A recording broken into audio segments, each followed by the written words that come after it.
y el mercado de aves todas choqueando delante del Larby Sharon, y los pobres burros sueltos, medio dormidos, y aquellos hombres imprecisos en sus capas, dormidos a la sombra en los escalones, y las grandes ruedas de las carretas de bueyes, el viejo castillo con miles de años, sí, y aquellos guapos moros, todos de blanco, inconturbantes como reyes, invitándote a que te sentaras en sus pequeñas tiendas, y ronda con las viejas ventanas de las posadas, dos ojos que miran una celosía oculta para el amante que bese la reja, y los ventorrillos medio abiertos por la noche, y las castañuelas, y la noche que perdimos el barco en Algeciras, y el sereno de un sitio para otro sereno con su farol, y oh aquel abismal torrente, hoy el mar carmesí a veces, como fuego, y las puestas de sol gloriosas,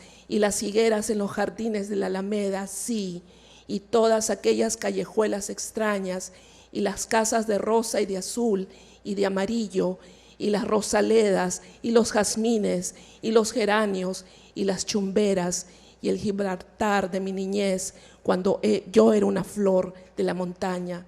Sí, cuando me ponía la rosa en el pelo, como hacían las muchachas andaluzas, o me pondré una roja, sí, como me besaba junto a la muralla mora, y yo pensaba bien lo mismo da el otro, y entonces le pedí con la mirada que me lo pidiera otra vez, sí, y entonces me preguntó si quería, sí, decir sí, mi flor de la montaña, y al principio le estreché entre mis brazos, sí, y le apreté contra mí para que sintiera mis pechos, todo perfume, sí, y su corazón parecía desbocado, y sí, dije sí, quiero, sí. Trieste, Zúrich, París, 1914-1921, James Joyce.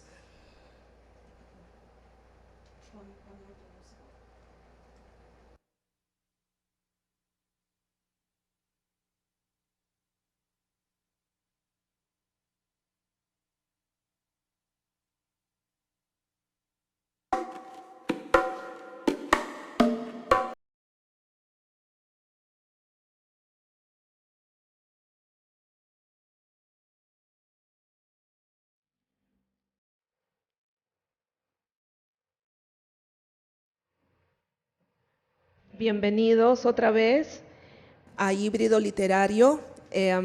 Luego de una pequeña entrada con el Ulises, estamos aquí con Magalia Labau, una poeta muy destacada, una poeta cubana, ¿no?, que vive ahora en Estados Unidos y nos visita. En realidad su trayectoria ha sido un poco como una odisea. Ella nos visita desde Woodstock, y eso está un poquito lejos de donde estamos acá, ¿no? Ha sido una larga travesía. Sí, sí, un poco. Sí, Magali, gracias por acompañarnos. Tu poesía a mí me encanta, me parece muy fuerte, llena de imágenes que son fuera de lo común, ¿no? Gracias Y mientras a ti. tanto, el hilo te lleva a diferentes sitios, y conversar contigo es toda una experiencia. Gracias. Y yo sé además que tú, aparte de escribir poesía, tú tienes una larga trayectoria en el teatro, Sí, ¿no? Y nos podrías hablar un poco de tu trayectoria para sí, las cómo no. personas que tal vez no hayan escuchado mucho acerca de ti. Sí, eh, buenas tardes. Bueno, yo llegué de Cuba en el año 1967 y llegué a Nueva York en el 68. En Cuba yo estudiaba en la Escuela Nacional de Arte de La Habana, Artes Dramáticas. En esa época, que fueron los primeros años de la Revolución, había mucha, muchos problemas políticos y de ideología. Y en la escuela donde yo estaba empezaron como una especie de persecución a los homosexuales. Yo era muy joven, pero me imagino que caí en el grupo de, de la presentación de lo que ellos más o menos creían que eran homosexuales. Y me sacaron de la escuela cuando ya casi me iba a graduar. Entonces, cuando salí con otro grupo, que también fue expulsado, hicimos un grupo de teatro llamado Teatro Joven. Diferentes intelectuales cubanos nos dieron un lugar donde ensayar y estrené por primera vez en Cuba Los Mangos de Caín, que en realidad en esa época no pensé que hacerlo a propósito, es más, era una obra de un acto, encajaba en lo que yo quería hacer, había pocos personajes, pero resultó que era una obra en un acto sobre el paraíso y la expulsión de Adán y Eva y de Caín y Abel. Así que tenía sus connotaciones políticas y me cerraron la obra a los 3 días de haberse estrenado. Entonces ya estaba en una lista de personas que no podían trabajar en Cuba, que les iban a hacer la vida imposible, y decidí irme a los Estados Unidos, aunque yo políticamente estaba integrada. Era miembro de la Unión de Jóvenes Comunistas, que me quitaron, por supuesto, me quitaron el carnet en cuanto salí de la escuela.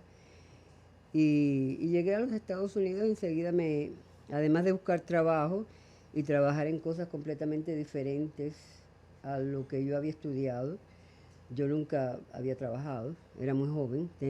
Llegué aquí cuando tenía 19, 20 años. Entonces tuve que hacer papel, tuve que trabajar de manejadora en una factoría. Después, nada más que duré en Miami 3 meses, y más que nada porque había demasiados cubanos de una ideología también que en ese momento yo no comprendía, que era la de la vieja Cuba. Entonces llegué aquí a los Estados Unidos y conseguí un trabajo en una factoría y por las noches me integré a un grupo de teatro hispanoamericano, o cubano, pero con obras hispanoamericanas. Y así fue. Y estuve en eso hasta el año 1988 haciendo diferentes papeles. Fundé un teatro que se llamaba Duo Theater con otra persona que ya falleció, Manuel Martín, donde presentábamos obras en inglés del teatro hispanoamericano y obras en español del teatro americano. Después fundé otro teatro, que era un teatro de mujeres, que se hacían obras de mujeres y era todo manejado por mujeres, y finalmente dejé el teatro y comencé a escribir. Esa es la trayectoria en 5 minutos. Una historia muy impresionante, y lo que me llama la atención es que siempre es necesario ese espacio para los artistas, ¿no? Y que es lo que muchas veces un pequeño espacio ayuda a crear, y es lo que se necesita, voces en todo sitio. Lo que hablábamos hace unos minutos era como un espacio, como una ciudad, tiene que necesitar un pequeño espacio para un escritor, un pintor, un dramaturgo, ¿no?